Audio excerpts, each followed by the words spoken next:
Welcome to the Inspire to Invest podcast, where we're sharing stories from real estate investors and how investing has changed their lives. This episode of the Inspire to Invest podcast has been brought to you by Francis 5 Properties and Maynada Media. Hey everybody, welcome to the Inspire to Invest podcast. I have a wonderful guest today named Melanie Robinson. And before we get to know her a little bit, I'm just going to introduce her with a short bio. So Melanie is a real estate investor. She is also a certified practitioner of NLP. And I just actually learned a little bit more about this myself and how that's beneficial to understand your clients and even just talking to people in general based on how they learn and understand things. So we can maybe talk about that in a little bit more detail. But she also, in addition to real estate, has decades of experience with executive coaching, and her mission is to empower real estate investors to take control of their businesses and start living the life that they've always dreamed of. I'm sure that everyone wants to be living a life that they love. And Melanie also has experience with flipping, new builds, BRRRRs, turnkey property, short-term rentals, student rentals, and investing from afar. She has over 90 doors in her portfolio since 2016, so that's very impressive. And she's acquired 80 of those in just the last year and a half. So you have to share your secrets on how you did that. And it's interesting to think that this has all been in partnership with others. So I do love that this has been collaborative for you and you've been able to grow and scale just by having those relationships with people. Melanie loves supporting investors with mindset and the mindset that's actually needed to overcome their business struggles and turn their dreams into reality. She's passionate. She has a huge heart. And she's on a mission to help other investors achieve their goals while still enjoying the journey. So without further ado, welcome, Melanie. Thank you so much. Wow, that was really good. Thank you. That summarized me nicely. Yeah, well, I think, I'd been following you for a while before we actually had the chance to get to know each other in the last year. And I can definitely vouch for, putting that mindset in with people. But you mentioned the coaching in your bio. So maybe you can take us back to before real estate was a part of your life and what you're kind of doing before you had this catalyst to move you into this career path.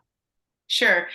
So we have a family business. My mom actually certifies people, trains people in NLP. So I was really lucky in my early 20s to get exposed to neurolinguistic programming is what it is. And it just became sort of a part of how I did life.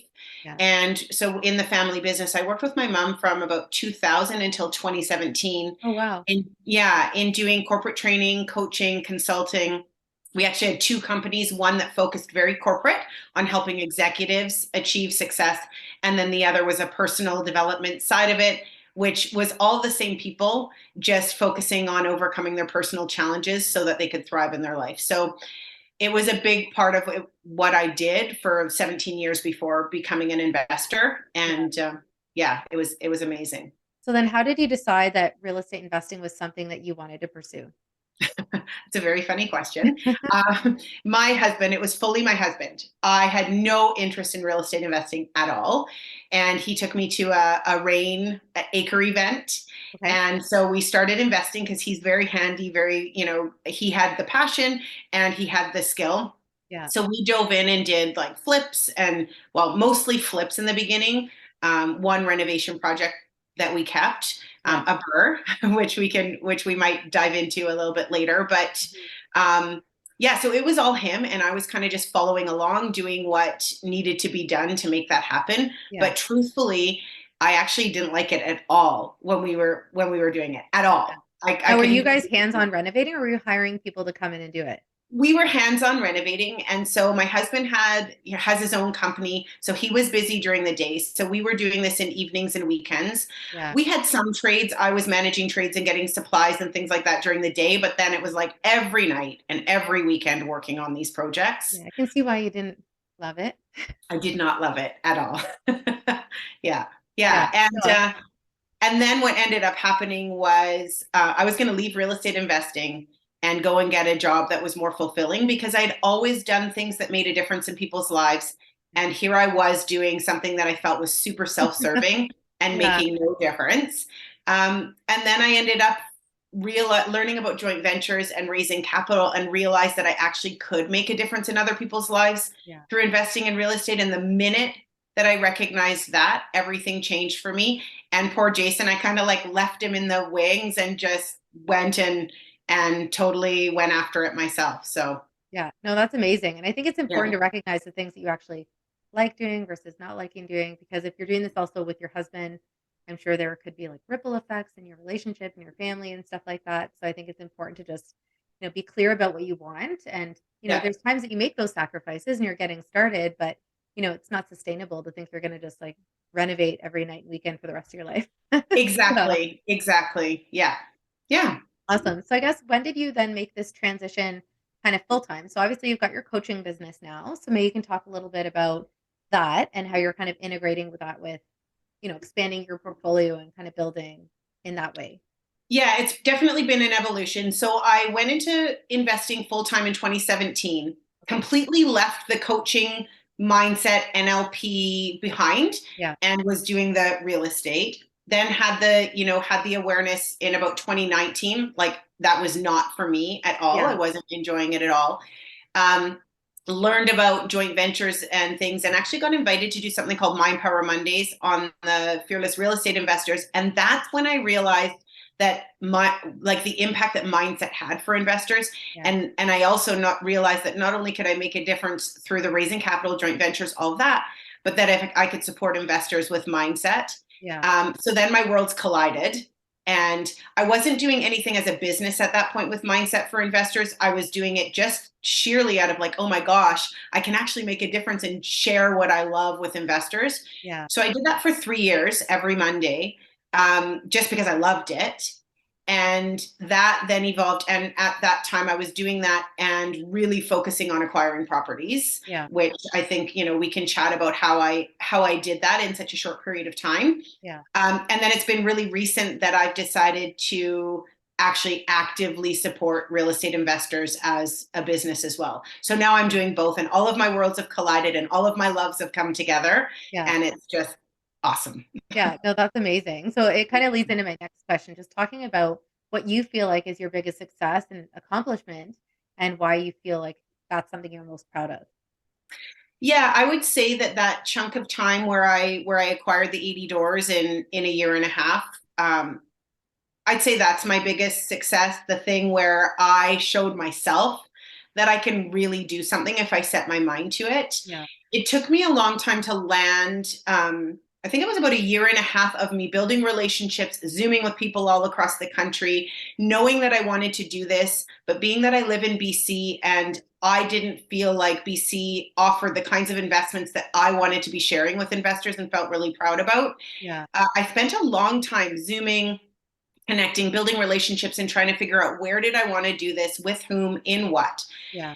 That was mentally challenging because you see people sailing by you, creating all the success while I'm Yeah. working nonstop, but not having measurable results. Yeah. And it's competitive And because people are often like, I have 100 doors, I have 300 doors. So you're yeah, and people it with can notches on their belt. So you can feel you can overwhelmed. feel discouraged for sure, and there's times wondering like, am I actually going to be able to do this? Is this really going to work out? And Yeah. so there was a lot of challenges in that year and a half when I was trying to figure out how I was going to do this. But Yeah. here's the magic for anybody who's listening, who's in a position where they're thinking they want to do this, they're watching other people do things, and they're taking action every day to learn and have conversations, but it hasn't happened for them yet. Yeah. Have patience, because when I eventually landed on New Brunswick with my working partners there, and I can explain a bit about that model, when I figured out where, with whom, and how, Yeah. we just nailed it. Like we put our heads down, we focused, we didn't pay attention to anything else. You could have Yeah. dangled any carrot in front of me, and if it didn't fit the criteria that I was, doing in New Brunswick, I wasn't looking at it. Yeah. And that's how we got 80 doors in a year and a half, because Yeah. we were laser focused. Yeah. Now, are these the kind of properties that you're renovating and forcing appreciation, or are they just turnkey? Renovating. All of them are renovating and forcing appreciation. We have, so all of our properties that were 4 units and less, so residential properties, Hmm. we did with JVs, Okay. with joint venture partners. And then anything that was 5 unit and larger, we raised capital for. So we bought them in our corp and then raised capital for the down payment and renovations. And we're in the midst of, we've refinanced some of them. We're in the process of refinancing others, but it looks like, knock on wood, it looks like we're going to be able to pull off the perfect burr in all of them when we complete. So, Nice. So I guess that leads into a question regarding lessons. So, of your whole real estate investing background, what would you say has been, one or two of your biggest lessons? And if you could go back and change maybe how you handled it to maybe minimize the impact, like what would you have done differently? yeah, so I had a project that I just actually completed, oh gosh, within this last month, which was a fourplex build on Vancouver Island in Nanaimo here in BC. Yeah. And I started that project before I knew all that I know now. And it ended up being a 5-year journey of a lot of different Long lessons, time for four doors. right? Um, yes, 4 doors that you end up selling at a loss. Yeah. It's a lot. But anyhow, I would say the biggest lesson in that for me was in choosing my builder. Yeah. So I learned that I did not ask the right questions of my builder. I got references. I went on site. I walked, projects that he had done. Yeah. I thought I had asked the right questions, but I did not ask the right questions. And so I would say that's my biggest lesson. And, what I would have done differently would have absolutely been to ask him if he had ever built a fourplex before. Yeah.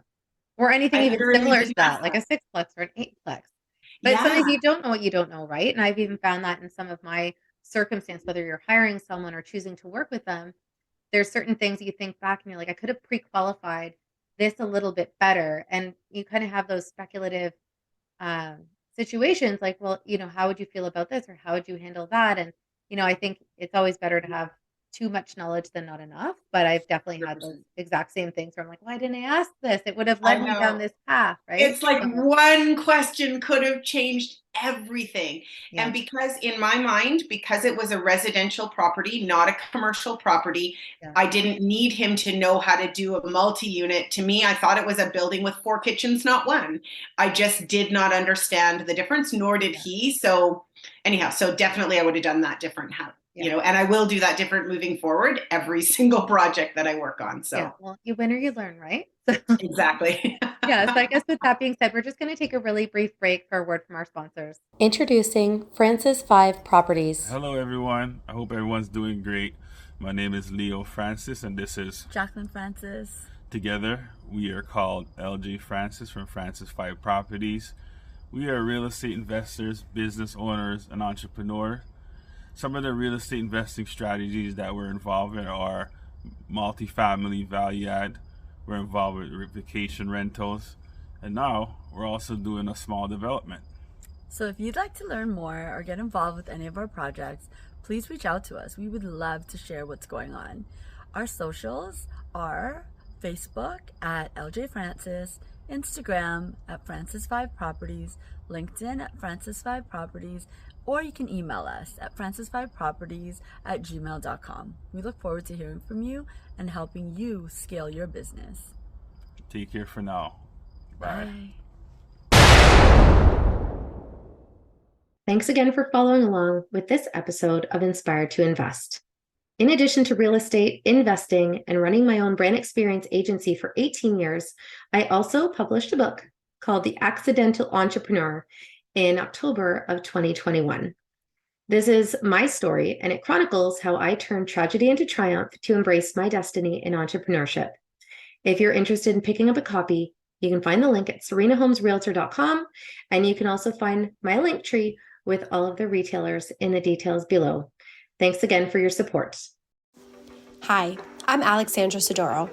As a social media strategist, brand builder, and business consultant, I help real estate investors grow their reach and build their brand. In today's digital age, having an online presence is critical for the success in the real estate industry. If you're looking to grow and elevate your brand, visit www.mainatamedia.com to book your free discovery call. Let's work together and take your brand to new heights. Hey, everybody. Welcome back to Inspired to Invest. We have Melanie Robinson here, and she's sharing her wealth of knowledge with us, everything from building a fourplex and her coaching business. So she's got so much to offer. Now, I guess going back to, again, those learning experiences, we talked about some of your lessons with, building that fourplex. Would you say that that's the biggest obstacle that you've faced so far, or is there something else that comes to mind?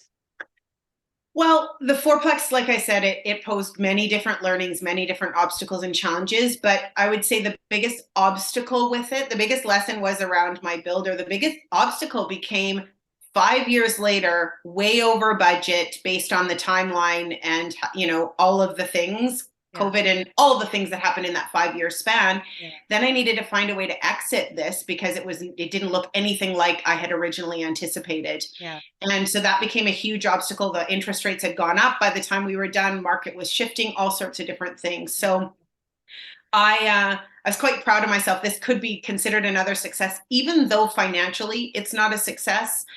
I turned over every stone. I wasn't willing to sort of like lay down and just accept the outcome. I talked to every single person who would listen to me. I just wouldn't give up. And I ended up finding a buyer myself, and creating an outcome, like the best possible outcome that could have been created based on the world as it sat at that time. So definitely the exit of that was a huge obstacle. Yeah, no, I can appreciate that. I mean, I ran my own business for 18 years and I actually tried to sell it just weeks before we went into our first lockdown. And that company had 2 years to sell it. And I can understand and appreciate that that's not easy to sell an events company in a pandemic. But I even said to them, when we were kind of coming out of it towards the end, like, why don't you talk to some agencies in Toronto? I'm sure they'd see value in what we've built and our website and stuff like that. And, it ended up working out that the one employee I kept resigned and my back was against a wall. So I was like, well, I can't see myself building it up to where we were. I know we're going to get really busy really quickly. So I got a mutual release and I spoke to 15 agencies in 2 weeks and I had it sold and closed 2 weeks later. So it's one of those things. It's like, that you've got a lot on the line. And I'm like, well, it's taken this long. Like, I'm not going to just shut it down. You know what I mean? Yeah. But you do what you have to do in those circumstances. And I think that's what, makes investors and entrepreneurs so resilient, that you're going to go above and beyond, do what you have to do. And if you have investors involved, like, even more importantly, to make sure that you're delivering for them, because it's your reputation and, ultimately, like, all the things that you can do in the future that hinge on that. So Yeah. And even though the project is a financial loss for me, all of my investors were paid back, and it's up to me to figure out, how I'm going to deal with that myself personally. So all the obstacles, I know it's very cliche, but it does make us stronger. It shows us the strength, the inner strength we have, and that resilience and that drive to just figure it out, be solution focused, and not just throw your hands up and say it is what it is, but keep going and going and going. And this doesn't work, turn over that stone. This doesn't work, call that person until you find a solution. Yeah, no, absolutely. And I guess when you think about the advice you've been given, you spoke to obviously a lot of people, not only going through this, but throughout your journey. What would you say is the best advice that you feel like you've been given? It's funny. I've been racking my brain over best advice because I can't think of any one person or any one thing, especially in investing, that I grabbed onto. I can think of a life advice, which doesn't have to do with investing, but it's what came to me as best advice. My dad, of all people, said to me, the thing you're going to love about things, you're also going to hate about things as well. So the thing that you're going to love most about something, you're also at some point going to hate most as well. Yeah. And so that comes to, people, the qualities that you're drawn to somebody for, that you love in them, at some point is very likely going to become a challenge. And to just be aware of that. As somebody, let's say your husband, when you met him, you loved that he was like social and exuberant and whatever. And then as the years go on, maybe there's a time where that doesn't serve everyone very well. Yeah. Even in investing, it's like the idea that there are so many possibilities in the world of real estate investing. Yeah. That is both a beautiful thing and can be the obstacle that stops people from taking action, because they don't know where to go. There's just infinite That's right. paths. Yeah. That's right. So that's what kind of jumped out at me. And I feel like somebody must have told me this because it is how I live my life, which is just to really bring yourself into everything you do, find out what you're passionate about and see how you can bring that into everything. Yeah. And I feel like that's why I mean, probably all of us, but that's why I love what I do so much, is Yeah. because I found the pieces of this world of real estate investing that I love the most, and found a way to design a business that allows me to do those aspects and then partner with other people, Yeah. for the things that I'm not great at or that I don't love and that don't fuel me. And I think everybody should really do that. Yeah, no, agreed. And I think it's natural that when you're starting out, in a lot of instances, like you don't have maybe a lot of money or you don't have the know-how. So you might do a bit of everything, right? And I think Yeah. that's natural in the beginning. But I was talking to someone the other day and they said, they kind of divided up their tasks into 4 quadrants. And the one quadrant was basically what they're naturally gifted at and what they're really, really good at. The next one is like the things they're great at, but maybe they just don't love a lot. Like they're Yeah. really good. It's like second nature, but they're not fulfilled by it. And then there's kind of the stuff as you kind of go down the line, like the stuff that you can do and the stuff you hate doing. Yeah. You just said by delegating kind of the 25% of stuff that I really didn't like doing, it just really like 10x everything else that she was doing and kind of helped grow her business significantly in the last year because she was able to get all of that stuff that you kind of procrastinate on, you drudge through your day and stuff like that. So I think Yeah. once you can become aware of those things, you can change it and work on it. Yeah, 100%. And even, I mean, partnerships, collaboration, all of those things, it is a form of that. With my partnership in New Brunswick, as an example, we share the working partner role. Yeah. But because they're in New Brunswick and I'm in BC, they do everything boots on the ground, property related, and Yeah. I do everything partner related and raising capital. Well, I love people, relationships, I care about people. And so that is my passion. Yeah. They don't love that piece of it. They love to be in there, doing the things, and they can't be, they can't be treating investors with the care that they deserve if they're on site doing what they're doing. So it's merging your gifts and what you love to do. And then, everybody wins, really. Yeah, no, for sure. Now, obviously, you've got all this different experience. If there's anything that you could go back and tell yourself, like go back to the beginning, is there anything that you would, like pearls of wisdoms you wish you could have passed along to yourself? Yeah, I mean, I think what I would have loved to have known all the way along is that everything that I was doing was leading me to this moment in time.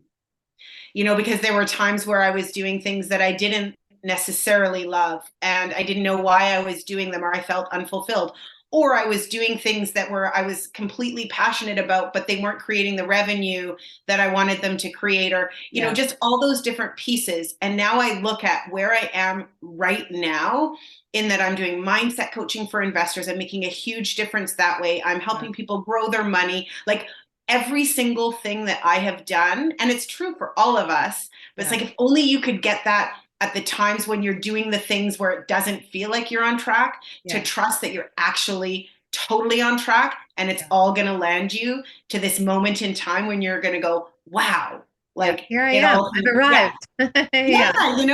Like that's what I wish I had known back then, because when I look at it from this vantage point, everything, even a divorce. I mean, I went through a really, really challenging divorce, and my daughters were 9 months old and 2.5.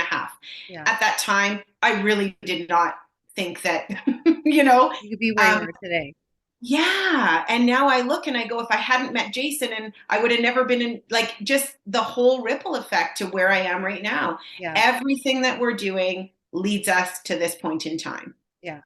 And I think that's important for the people that are struggling or questioning the path that they're on. Like, obviously it can't be all sunshine and rainbows. Like, you've got to kind of, put in the work and figure out what you're good at and what you're not good at and where you see yourself, right? So I think that's all super important. Now, I guess in terms of inspiration, obviously the podcast is called Inspire to Invest. So I always like to ask everyone what their favorite inspirational or motivational quote is. Oh boy, that's it. I love quotes. I love quotes. Can I share too? Yeah, of course. They're short though. Yeah, no problem. So one of them that isn't necessarily about investing, but it's about life, and I feel like it's so important, and I say it all the time, it's the Buddha quote that is, holding on to anger is like drinking poison and expecting the other person to die. Yeah. So I find that one so powerful in releasing ourselves, like not holding on to things, because when we hold on to things, it stops us from thriving. Yeah. Like, it's not hurting the person who did the thing that we're angry at. It's only hurting ourselves. And when we are, angry and upset, we cannot go out and do the things that we want to do to create the life we want. So I love that quote. And then whether you think you can or you think you can't, you're right, by Henry Ford. I mean, we aren't going to go after, if we don't believe it's possible, we aren't even going to reach for it. We're not going to take the steps. It's just so important to get a hold of your mindset in a way that's going to support you in creating the life you want. Yeah. No, and I would agree 100%. I mean, that's really one of the reasons that I wanted to start this podcast, to hear from investors, to show that, they're just everyday regular people. Yeah. And they took a chance. And I feel like oftentimes people have those limiting beliefs. Like, even when I talk to people sometimes, like, they seem like they want to make a change, they're interested, but then they'll never pick up the phone or take that step, even just to learn or hear about it, Yeah. And I think I'm always surprised by that. But ideally, by sharing these stories, it'll give people that little nudge that they need, or the confidence they need to maybe shift their perspective and take that step.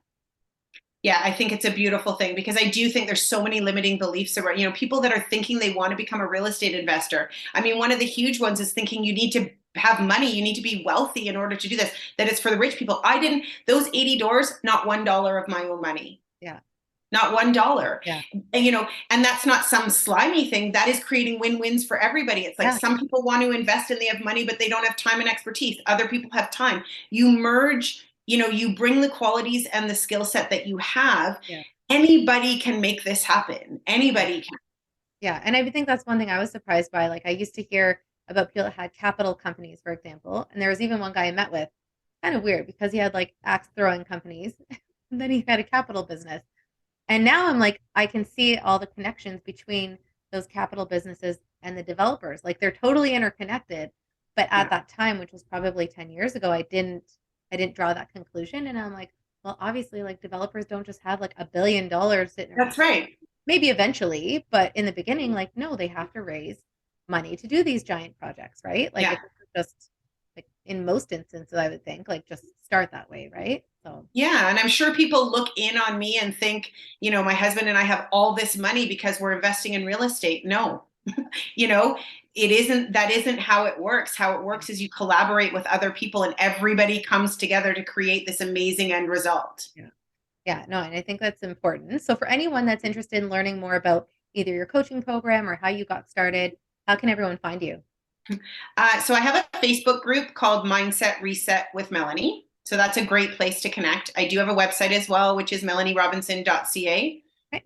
Those are probably the two best places to connect with me. Great. So we'll include that below, of course, as well. And thank you for being here today. For anyone that's tuning in, we appreciate your time, and make sure that you subscribe for future episodes, and make sure you're also following along at Inspire to Invest podcast on social. Thanks, and have a great day. Thank you again to our sponsors, Francis 5 Properties and Maynaden Media, for bringing you this episode of Inspire to Invest. The views represented on this podcast are for general information only and does not constitute investment or other professional advice or an offering of securities. The host and guests featured on Inspire to Invest make no representations as to the performance of any particular investment. Should you decide to make an investment, you are responsible for conducting your own review and analysis. It is recommended that you obtain independent legal, accounting, and tax advice from licensed professionals.